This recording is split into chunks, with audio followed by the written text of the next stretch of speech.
Hi gang, Rob here. It is the evening of 1 December 2015.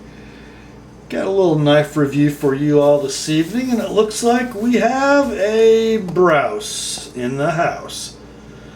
This one I was turned on to by my buddy Derrick Bohn at KnivesShipFree when I was up to visit him in his new home in Escanaba a month or so ago.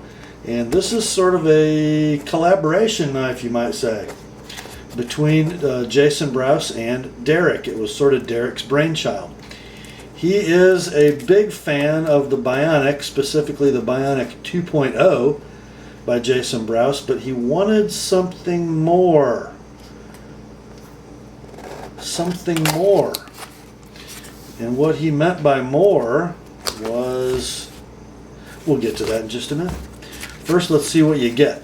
You have the box, and then inside the box comes a poly bag, which houses the knife in its belt sheath, and this certificate of authenticity and birth card, which comes in a really cool little plastic sleeve that is sort of clam packed to house an assembly tool.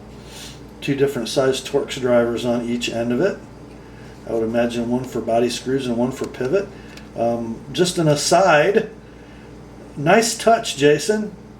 Those of you who have sort of followed Brous knives, Brous Blades, over these last few years know that in the early days he would put his knives together with some kind of thread locking product that no Torx driver could budge, but had to destroy the knife to get it apart. Now not only is he making them sort of more serviceable, but actually includes an assembly tool in the packaging. Golf course clap. Excellent job. Very cool. C of A. This number, what, 296 of 1,000? Produced September 29th of this year. Oh, what is it? What is it? Well, it's not your normal Bionic 2.0. It's the Bionic XL. Here it is. Ooh. So it looks very Bionic-like, doesn't it? It is, but it's just larger. We have a blade fashioned of 1/8 inch stock D2 tool steel, 3.5 inches long. That same sort of modified sheep's cliff worn foot blade that the original Bionic in 2.0 had, but it looks so much more graceful in so much better proportion in this 3.5 inch size, doesn't it? The handle pretty much the same, with a few changes we'll get into as the review rolls on, but it's about 4 5/8 inches long. Still crafted of 6061 aircraft aluminum with a hard anodized coating. Comes in 4 colors, I think. This black, a sort of gunmetal gray, a very attractive blue, and a tan. That was graceful. And the blade also comes in 4 finishes: satin, stonewashed, blackout, and not quite sure, can't find it, what material that is. If I were guessing, I'd say it's a Cerakote. It doesn't look like DLC, and it looks better than paint. And then an acid stonewash finish. And pricing on these things ranges from $199 with the satin blade, $219 stonewashed, $229 blackout, and $239 acid wash. And like I said, 1,000 pieces total. And frankly, that makes it a little pricey. Does the exclusivity of 1,000 total pieces make it worth that? You guys are going to have to be the judge. By the way, this knife was sent to me by Derrick a couple weeks ago after I got home. He just asked if I'd like to review one. So this knife belongs to KnivesShipFree. And although Derrick has supplied content for the channel, and he's the only one who sells these, it's going to get an honest review. The good, the bad, and the ugly. We'll not talk too much about the ugly because I promised I wouldn't in my rant video a few days ago. Okay, all kidding aside, what did Derrick do here, and what did Jason do in Derrick's mind to make the Bionic better, besides lengthening the blade, which is a very good thing? I mean, let's kind of see what we were shooting at here, shall we? Let's see. Let's see, a large-ish, lots of cutting edge EDC blade, lightweight, aluminum handle. What on earth could we be shooting at? Well, yeah, that's what we're shooting at. The vaunted, possibly best EDC blade of all time, Benchmade 940. Now let me line up frame to frame. As you can see, maybe, the Bionic XL has a blade about 1/16 of an inch longer. If we're talking about cutting edge,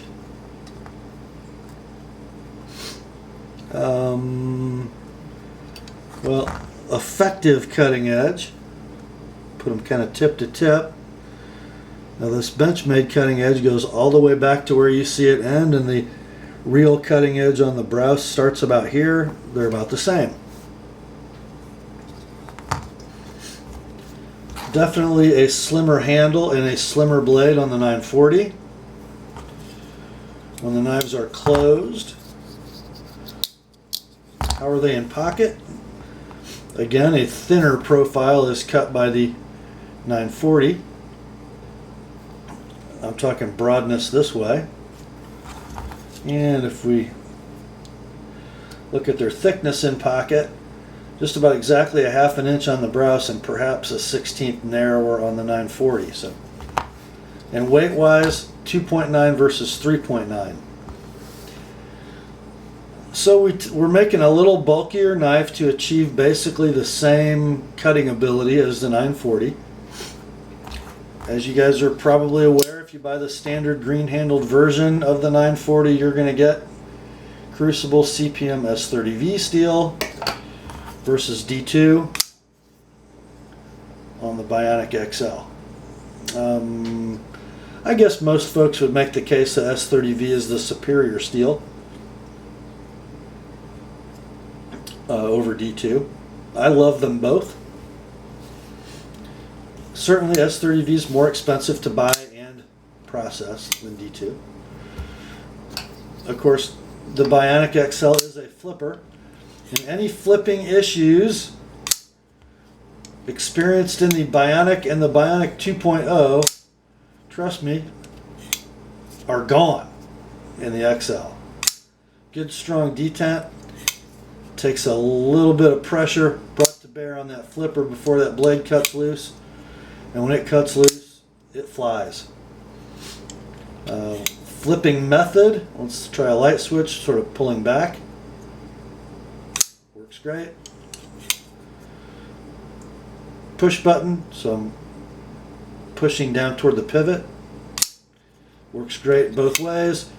The flipper tab has been mollified, shall we say. Made softer on the finger. There is no jimping and no sharp point. Thank you, Mr. Bohn, for your influence in that regard. Super comfortable. No jimping in the flipper vicinity on that spine of the handle. Again, very comfortable. You could literally flip this thing for hours. Plenty of detent, but not so much detent that you have trouble deploying the knife.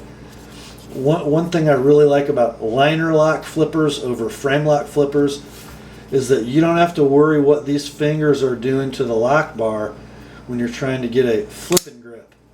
The lock is protected from finger pressure.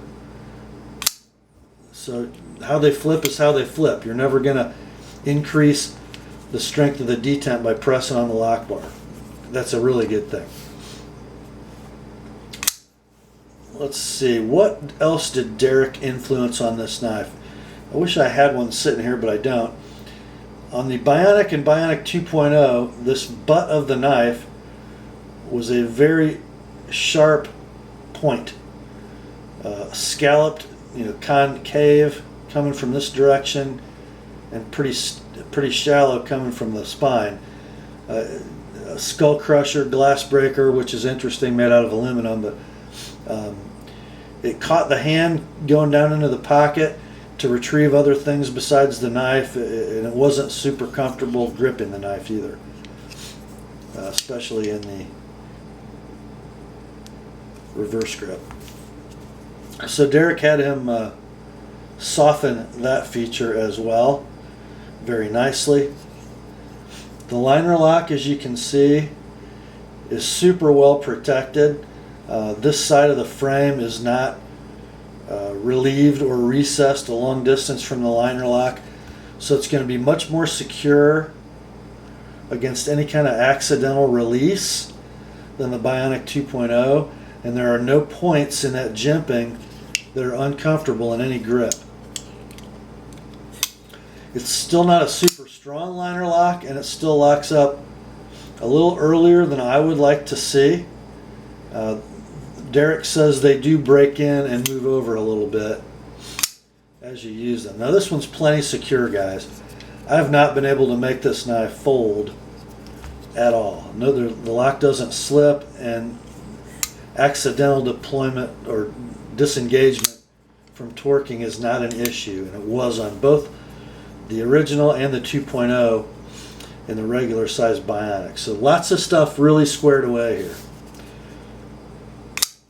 There is some jimping on the spine of the blade in this little swale. You really can't see it as much as you can feel it, but it just sort of matches the contour of your thumb.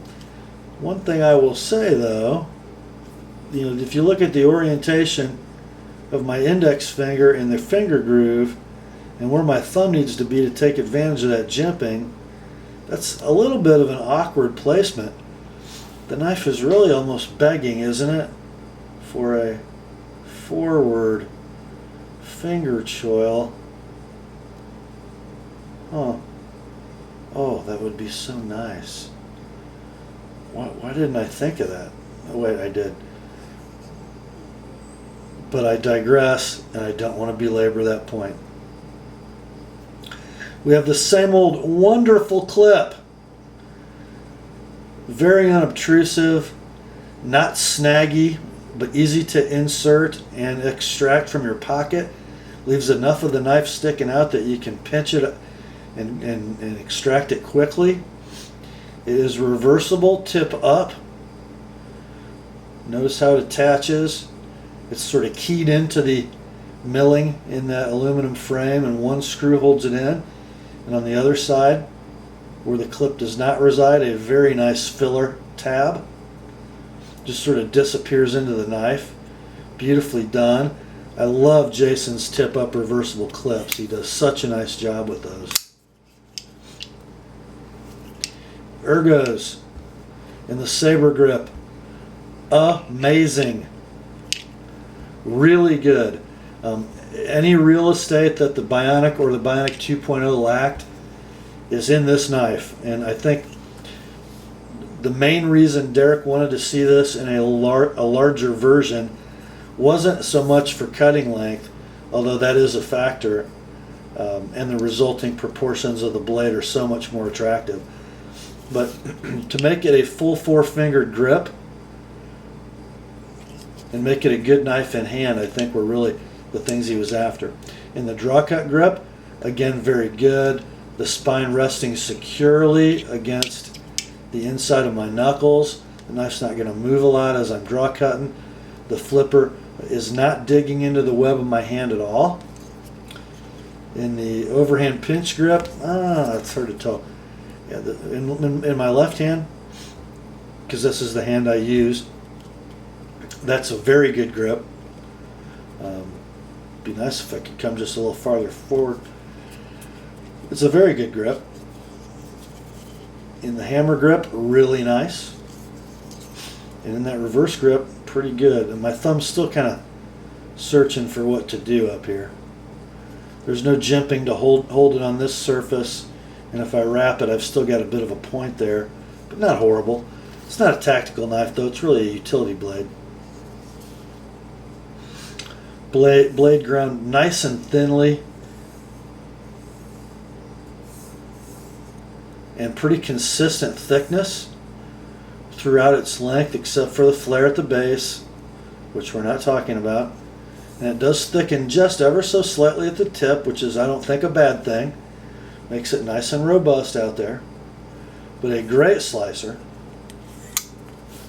with its hollow grind. It's supposed to be a two-way openable knife. And yes, even with that stronger detent, you can still get your thumb in that fuller and open the knife that way. Just barely. It's easier left-handed. Yeah, a little easier left-handed because you're pushing away from the detent ball. Not sure you'll really ever open the knife that way. Such a nice flipper. The knife is on caged ball bearings, and the centering on this particular model is pretty perfect.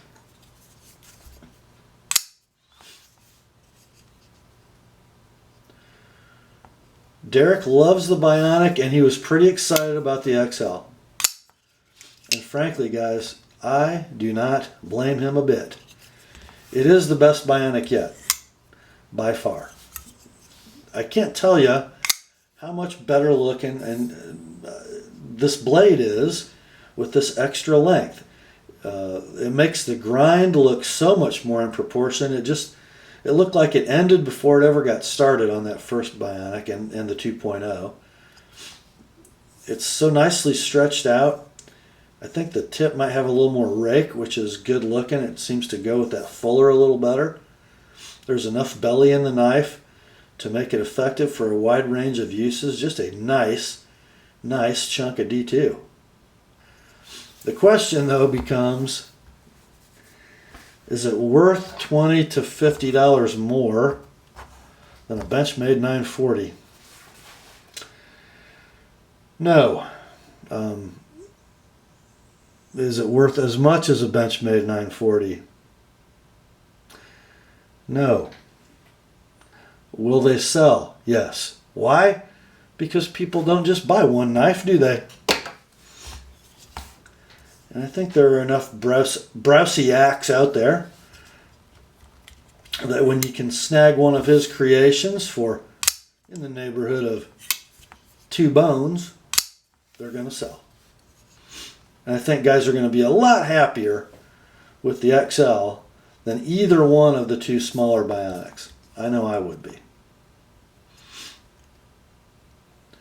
So great job, Jason. Great job, Derrick. Thank you for bringing this idea to fruition. But Derrick, next time you're going to have Jason's ear and making a new knife, call me before you call him. That's all for this one, my friends. Solid effort. Grace to you and peace from God our Father and the Lord Jesus Christ. And remember, the Word and even Jason's factory edge, pretty sharp.